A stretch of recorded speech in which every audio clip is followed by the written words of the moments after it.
Welcome to the Michigan Golfer Show. Join us each week as we explore the people, the places, and the events that shape our great game.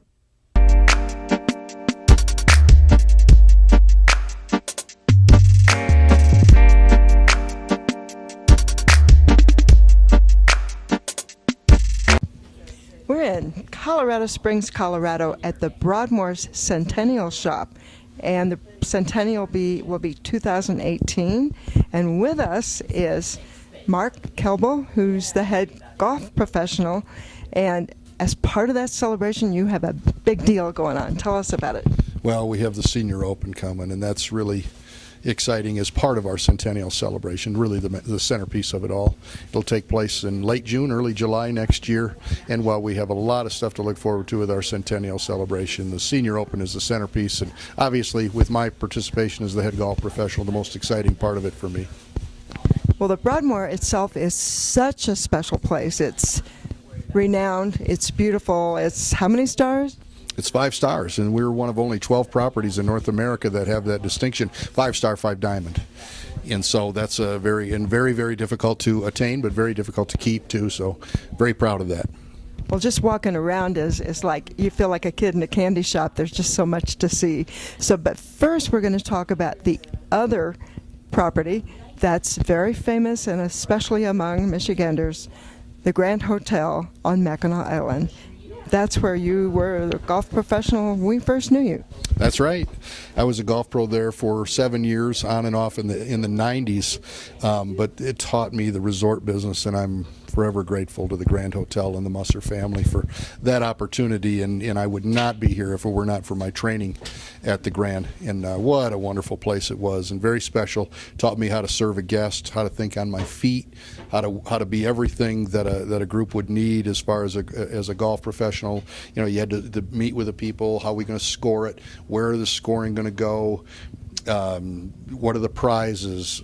This, that, and the other, how the handicap thing's going to work. So it was a very, very valuable training ground for me, and a great place. I miss it. And you had so many other hats. You were talking about different things you had to pay attention to. Caddies, for example.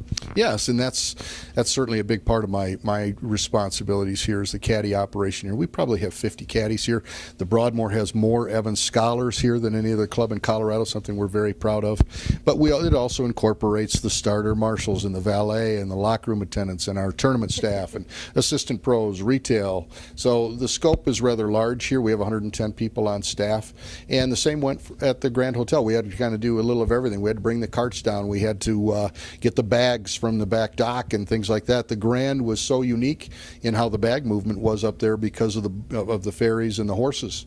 And so everything was you had to learn on your feet there. And once you adapted to that, you could run any golf operation because it was so unique in the way things moved there. Well, you had to get bags and people from the Jewel to the Woods, which meant no cars. Yeah, that required about a 20-minute carriage ride, which was very unique. And it also, you had to do that on a timely basis. The most difficult part of that was just to have a carriage that was ready to go to get them up there so it wasn't too long a wait.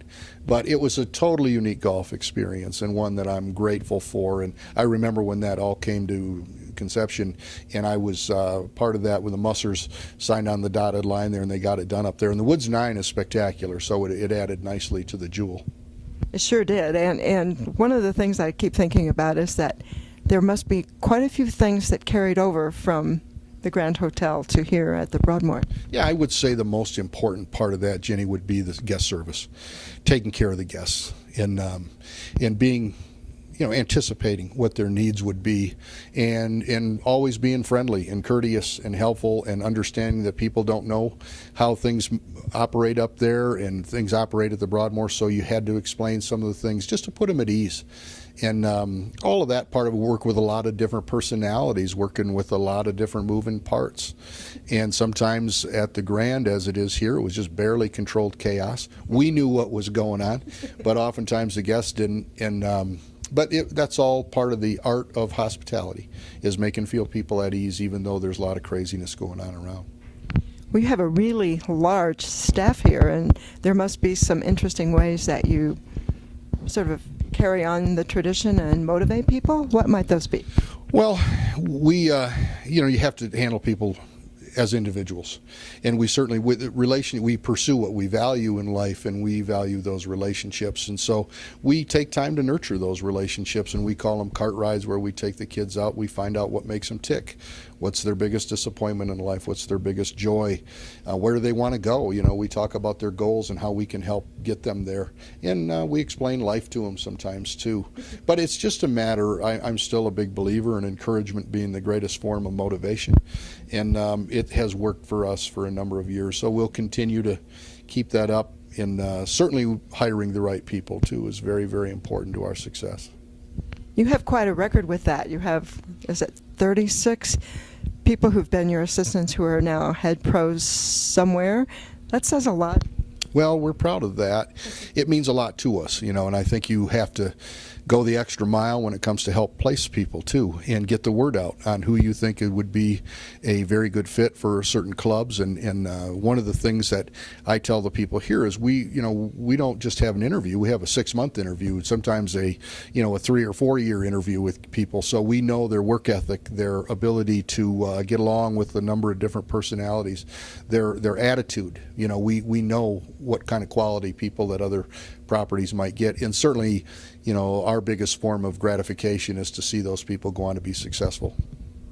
Well, Mark, the state of Colorado has taken notice because you are now the head golf professional of the year, so there you go. Thank you. Well, it's a pleasure, and I'm honored for that, that's for sure. We got a lot of great golf pros in our section, so needless to say, I'm deeply touched. Thank you all. Thank you for talking with us. A pleasure.